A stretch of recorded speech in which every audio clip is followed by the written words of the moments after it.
I V M. Hi, everybody. Just wanted to ask everyone for a quick favor. We're running a brand survey right now and would really appreciate it if you could let us know what you think about the advertising on IVM. Go to ivmpodcast.com/survey and do let us know. As part of this, we'll be selecting 10 random participants and sending them some IVM swag, so do fill out those surveys.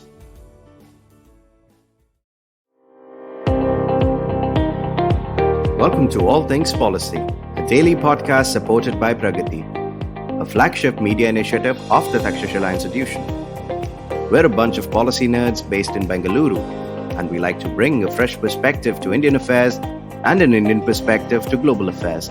So grab a cup of coffee, sit back, and join us for today's chat. Welcome to another episode of All Things Policy. Today, Ruturaj, that is me, and Aditya Parikh are going to talk about a recently published document called A Stronger EU Engagement for a Peaceful and Sustainable Prosperous Arctic. Now, this document released on 30th October of this year, that is 2021, and it was meant as a joint communication to the European Parliament, the European Council, and the European Economic and Social Committees of the EU region. So what this document deals in is the implications of the melting of the permafrost as well as the polar ice caps, especially in the Arctic region. Now they have gone well ahead of just the climate related implications of this, but they have brought in geopolitical developments, talked about biosecurity. They have also talked about how this will affect the communities, indigenous or even recently set so-called modern settlements, and the push to bring in all these factors and think of the Arctic region in a unified manner. Now, as we all know, the Arctic region as well as the Antarctic region has a permanent ice cover, though in the last couple of years, in the summer regions, the Arctic ice caps, especially the Arctic Sea, has been reported to completely melt. Now, there are well documented models, and also as the year passes, we see that the effects of these polar ice caps melting are going to lead to increase in sea levels. It's going to disrupt ocean currents and weather patterns, and so on and so forth. The current IPCC reports also highlights this and again warns us that global warming is indeed one of humanity's greatest threats. But what makes the Arctic region more challenging is that unlike the Antarctic region, Arctic region has more human activities, and there are quite a few countries which inhabit the Arctic region. So it's not just human settlements, but also different nations which occupy this area. And this brings in friction because different nations will have different objectives, different vision for the future, but they will be faced with similar problems. One more problem or more challenge in the Arctic region that we see is that it has historical settlements of different indigenous communities, along with certain modern settlements which are engaged in extracting minerals and oils. And this has direct bearing on the economies of nations that inhabit the Arctic region. One of the main countries which relies on Arctic minerals and oil wealth is Russia. And Russia is not part of EU, but it is definitely part of the Arctic. And that's why we thought of looking at what this document that was written especially by EU members for consumption by EU authorities, but because there is such a huge important country, Russia, we thought we should bring in the Russian angle to this and talk about this document as a country of interest. Now, we also now our listeners might be wondering that how does India fit in this? So I will talk about something called as the Arctic Council. Now, the Arctic region, of course, the nations that inhabit the Arctic region are going to be the ones that are going to be hit by any changes in this region. But as we all know, the ocean currents are linked, and the effects of rising temperatures or the disruption of ice, permafrost ice, or the polar ice caps in the Arctic Sea can have implications in the ocean currents of other oceans.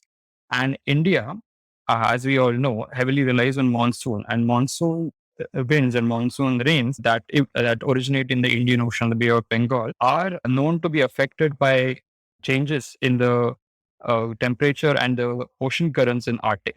So India actually has quite a few activities, scientific activities, geared especially to understanding climate related changes. And hence, India actually enjoys an observer status in the Arctic Council. And we have enjoyed this status since 2030.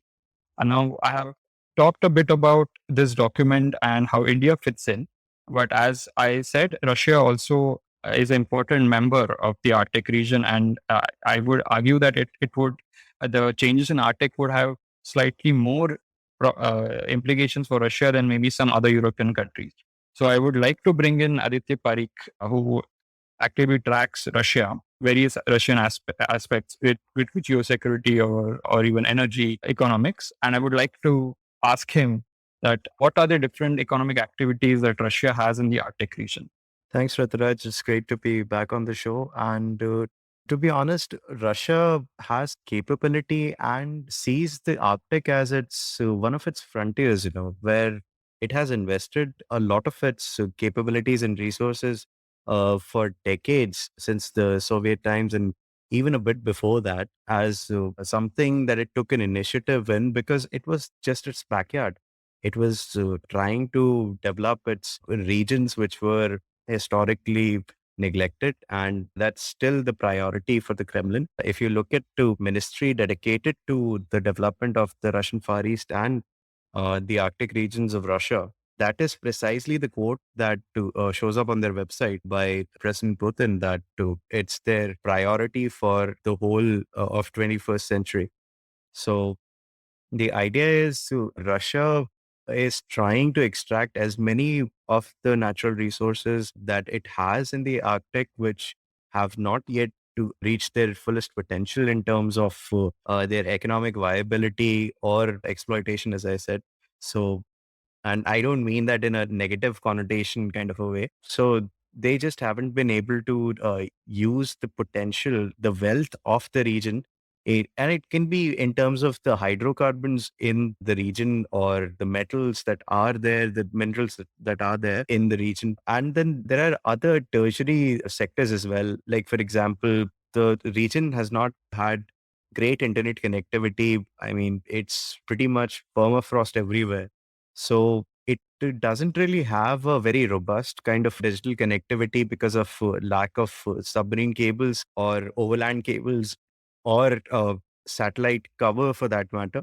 So when you look at this EU document, for example, they talk about to extending their space infrastructure, their satellite infrastructure to help with this digital connectivity problem. So, I mean, the other research work that I've done also focuses on submarine cables. So let me tell you that the kind of bandwidth that you would find with the submarine cables and overland fiber optic cables, you would never find with a satellite uplink. But EU has this idea that they can extend their satellite coverage to provide the needs of digital connectivity in the region. I mean, yeah, that's a solution, but it's not the whole solution. The solution would be more akin to something that Russia itself is doing in laying submarine cables through the Arctic in their Polar Express project. And there's another consortium which is laying submarine cables in the general region there, although it doesn't directly connect Russia. And it even used to have a member in the consortium from the Russian telecom industry, but they had to suspend their part in the project because of some financial difficulties and some contract problems with another fellow consortium member from Japan. So I think there's a lot of stuff to unpack when you look at Russia's priorities and assets and the whole spectrum of things that the Russians look at. So let me take on another tangent. So for example, Russia also has this priority to extend the satellite cover over its Arctic regions, over the Northern Sea Route, which it connects very dearly to its economic prospects in the 21st century going forward. So the Northern Sea Route needs a lot of, eye in the sky capability. So there's the Russian state space company, Roscosmos. They've been launching these satellites of the Arctica M class. So they're supposed to provide search and rescue and Earth observation capability for tracking the weather in the region, which is important for fisheries, which is important for agriculture in the region. And believe me, the Russian Far East has agriculture. It would be a misnomer to say that it's all permafrost. It's not. Some parts of it is permafrost, but is also a flourishing agricultural industry. There's a whole slew of things there, including infrastructure for hydrocarbons, obviously. But, it's not one dimensional, is my point. So the EU can do a lot by extending its infrastructure, but I don't think they or any other Western country or another bloc or any other entity would be able to match the kind of capabilities that Russia fields in its backyard. The kind of search and rescue assets that they have, I don't think any other country could ever match that. Because, I mean, I've attended a lot of panels over the issue, and I always ask the question, the kind of edge that the Russians have in nuclear powered heavy icebreakers, do you think any other country can match that? I have never met an expert who has said to the contrary that Russia can be overtaken in terms of icebreaker construction. Because the precedent is very clear since the Cold War times. They've invested in the largest fleet possible. They have the most advanced capabilities of navigation over the Northern Sea route and their Arctic maritime domain. So I think Russia is pretty strong in the Arctic. Yeah, indeed. I mean, you can see that in the EU's document as well. There are certain points which are inimical to Russia, but they also grudgingly admit that without Russia's involvement, especially in expanding the digital connectivity or with the icebreakers and expansion of the Northern Sea route, EU accepts that they can't do without Russia. And yet, there is one bone of contention, and that's the EU carbon tax. Now, this is, of course, going to affect any country which is into production and exporting, which has exports as majority of its economy, but it will also affect countries which traditionally export hydrocarbons. Can you just link the Arctic document, EU and the Russian hydrocarbon industry? Yeah, certainly. So the carbon tax is something that has, in my opinion, been the watershed that turned the Russian leadership's domestic opinion looking at I mean, in part it did that. I wouldn't say it was the only factor, but for at least part of it and a major part of it, the EU carbon tax is that economic trigger which is forcing the Russian leadership to look at climate change and mitigating climate change, not in a negative light. So until very recently, I've come across statements about how climate change equivocally good for Russia, that they shouldn't care about it. Everybody else is losing from it, but their country would benefit from it because the Northern Sea route would open up, and with that, a lot of economic opportunities would open up. But that isn't the only dimension of climate change for Russia. There have been forest fires in the Yakutia forest, for example, in the Russian Far East itself. It's a very vast region. So, although population centers have been affected, they haven't been affected that badly. So, you know, although it's been spread over a lot of territory, so the loss to lives has not been that bad in Russia, but the loss to property and the environmental impact was definitely noticed by the top Russian leadership. Uh, Combine that with the costs of permafrost melting. So there's this problem of permafrost melting and shaking the foundations of literally shaking the foundations of the existing infrastructure in the Russian Far East. So, permafrost is basically soil combined with the ice and a bunch of, environmental aspects. So when the temperatures change, basically the very foundations of the buildings there, the other infrastructure there is going to be literally shaken. The structure of the very ground that they're standing on would change. So that would definitely have problems for these buildings, and they weren't, constructed with the permafrost ever thawing in mind. So there is a bunch of reports you can read about this matter. So I remember there's a CSIS report about 65 pages long on how climate change is a gamble for Russia. So it covers a lot about this permafrost thawing angle hurting the Russian Far East's existing infrastructure, and infrastructure in general is very scarce in that region. So all the old stuff that was built during the Soviet times wasn't constructed with permafrost ever thawing in mind. So I've read reports, say, for example, the Xinhua, the Chinese state news agency. I remember a report by them, and it put the cost about nearly 90 to $97 billion per year for damages caused by permafrost thawing to Russian infrastructure in the region. So that's a massive cost. And if I recall correctly, I also read reports about how the EU carbon tax is going to cost Russia about $50 billion yearly once it's introduced, based on the imports of all sorts of Russian products, including hydrocarbons, etc., into the EU. So that's a lot of money which Russia really can't afford to lose over changes taking place because of climate change. Some are policy measures, some are just, well, facts of life in the physical world. Okay, on this note, let's take a break. After we come back, I would like to bring in the India angle to this particular document.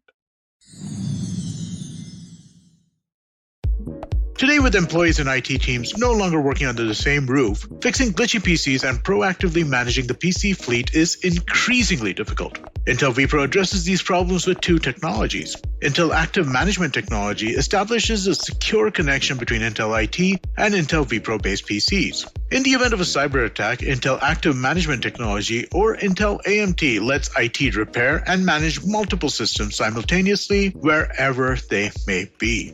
The second technology is Intel Endpoint Management Assistant, or Intel EMA. EMA enables manageability via simple cloud-based web tools. Both these tools are part of the Intel vPro platform and allow faster response times, fewer help desk tickets, and lower support costs. Visit intel.in/IT Heroes to know more. Remember, Intel vPro, it's built for business. Welcome back. Now, as I mentioned in the beginning, that we are going to talk about this document, and we are also going to bring Russia and India. We dwelled on Russia in the first half. Now, let's switch gears, and I would like to bring in India here. Now, people might be wondering that does India have a presence in the Arctic, and what kind of presence it has? And I would like to bring in introduce this fact that India is heavily involved in climate-related research in Arctic. Of course, India, we are not an Arctic country, but as I mentioned, changes in the Arctic have a bearing on Indian Ocean and hence the monsoon. Now, what India is doing is that it has research programs which use remote sensing as well as in situ stations that conduct activities. It's mostly long-term monitoring of different parameters related to climate and ocean currents in order to help predict the effect and also develop technology. Now, both these efforts, that is in situ sensing and remote sensing, they are coordinated by the National Center for Polar and Ocean Research, NCPOR. It's based in Goa and it is under the Ministry of Earth Science. So we have one permanent research station in the Arctic called Himadari. It's in the Svalbard area in Norway. We also have another multi-sensor Moore observatory called IND-ARC in the Kongsford, that is the Kingsford region. And both of these are active since 2014 and the other slightly earlier. We also have a remote sensing capabilities, in the sense we are developing a joint mission with NASA called the NASA ISRO Synthetic Aperture Radar, that is NICER mission. And this mission is going to help measure ice and the Earth's land and ice masses up to resolution of 5 to 10 meters. This is a very good resolution. And this particular NICER mission is sort of an addition, or I would say latest contribution of India towards a program called SAON, that is Sustained Arctic Observation Network. So as you guys can see, India's primary interest is in understanding the implications of climate change. But this current document, EU's document that this podcast is based upon, has highlighted another important aspect called biosecurity. Now, what this particular point about biosecurity that EU has raised is that the melting permafrost can release certain heavy metals or certain virus or even other unknown entities that might have been trapped in this ice for nearly hundreds of years or even thousands of years, and we are not prepared to deal with such an outbreak. There are quite a few incidences spread over different Arctic countries that are sort of, the proverbial tripwire events, but there are, but the countries in the Arctic region, nor the world as a whole is actually taking this threat very seriously, and they have dwelt on this. I would like to mention a couple of such incidences. One is what happened in 2016. There was a massive anthrax outbreak that killed nearly 200,000 reindeers in Siberia. And unfortunately, also one human life was lost. And this was attributed to anthrax, which is specific to reindeer. That was released because it was an unusually hot year in 2016, and the permafrost melted, and the reindeer, which of course one of the main mammal species there, got infected with this. There was another instance in Alaska. So one was in Siberia, that is Russia. Now we are talking about Alaska. This didn't have any fatalities, but a series of skin lesions and mild fever. Such events were reported by different towns and different villages, settlements in the Alaska region. This again was attributed to a particular virus called orthopox virus, which was released because the permafrost had melted heavily in the Arctic region. There is another concern that there are mercury deposits in the permafrost.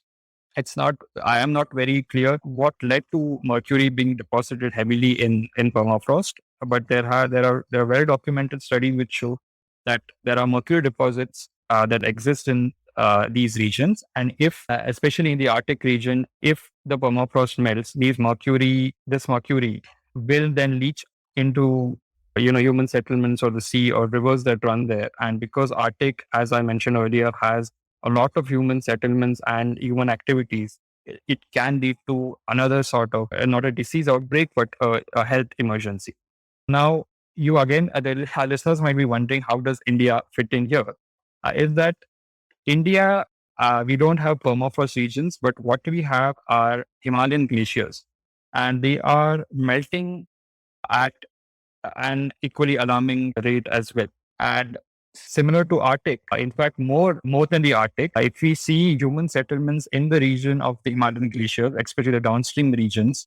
So our Himalayan glaciers feed major rivers, Indus and the Gangetic river systems, and the number of human settlements downstream of these glaciers is humongous. Now, what I'm trying to do is connect the biosecurity threat that this document has raised to the Himalayan glaciers. Do we have any evidence which suggests that some similar heavy metals or viruses could be frozen in the glaciers, and with the rising temperatures, global warming, can these viruses be released? So there are actually a couple of studies which sort of add on to, which contribute to this fear.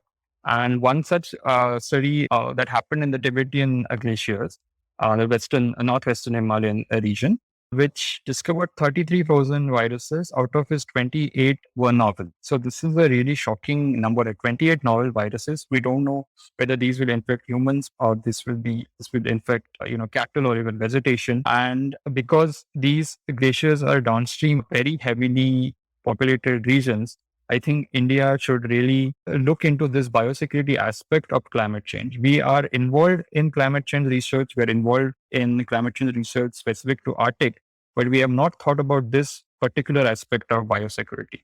So Aditya Parikh and I recently wrote an op-ed regarding this.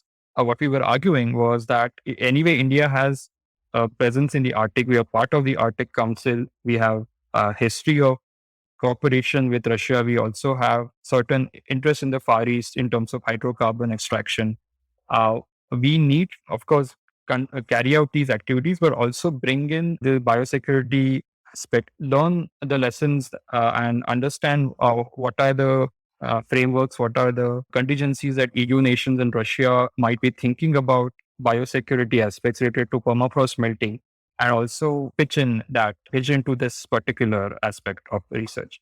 So this is what we were arguing. And this EU document, I think so, it's arguably the first time that anybody has linked this particular biosecurity aspects of viruses and heavy metals leading to a health emergency in a formal document with linking it to biosecurity, geostrategy, and other things. And that's why we thought we should highlight this issue. What do you think, Aditya?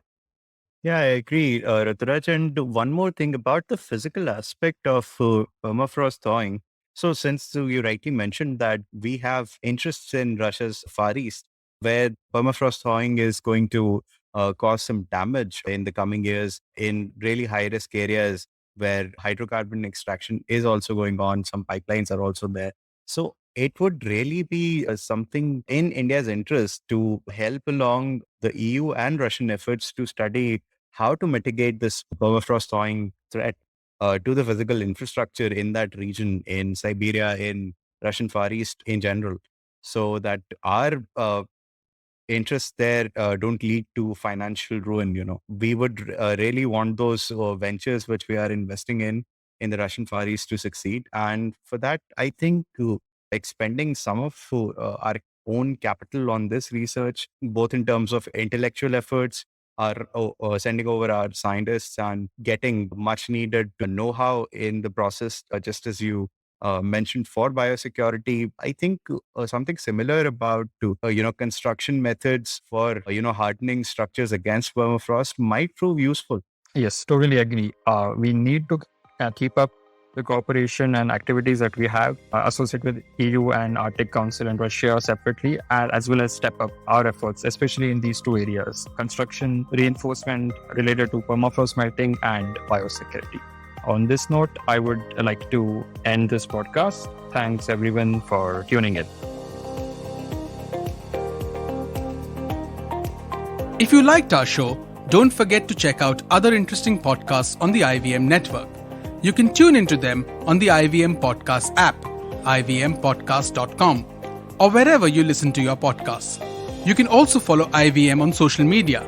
The handle is @IVM Podcasts on Twitter, Facebook, and Instagram. And hey, if you'd like to dive into Takshashila's research on technology, strategy, and economic affairs, check us out at our Twitter handle @TakshashilaINST or our website takshashila.org.in. Hello, everybody. It's been another great week on the IVM Podcast Network. This week on Khel Niti, Vinod Kambli joins Rajiv Mishra and Nikhil Chopra. They discuss India's terrible loss against New Zealand and the team's strategy ahead. This week on Marathi Kitkitun, Dr. Rajiv and Manik Deshmukh are joined by Shekhar Naniwadekar to talk about the Raigad Fort in Maharashtra. On Smarter with Sid, Siddharth sheds light on how we can build and utilize that ever-elusive quality personal soft power. And on Shunya One, Sheila Aditya and myself talk to Rajat Chikar, co-founder of DealShare. We discuss the journey of DealShare and how the e-commerce audiences have evolved over time. Do follow us on social media. We're IVM Podcast on Twitter, Facebook, Instagram, and LinkedIn. And remember, if you're enjoying this show or any of our other shows for that matter, please do tell a friend. And finally, we'd like to thank our sponsors on the network this week: Cred, Bank of Baroda, Quarter, CoinSwitch, Kuber, Slate Coffee, Intel, Kotak Mahindra Bank, and Oxfam India. Thank you so much for making this possible. पेश खिदमत है आपकी शान में हमारे अंजुमन से. Hi, I am Sadaf. And I'm Arshit. खाने का इतिहास, economics, policy, psychology, सब है मेन्यू पर. Only on the Nankali podcast every Wednesday.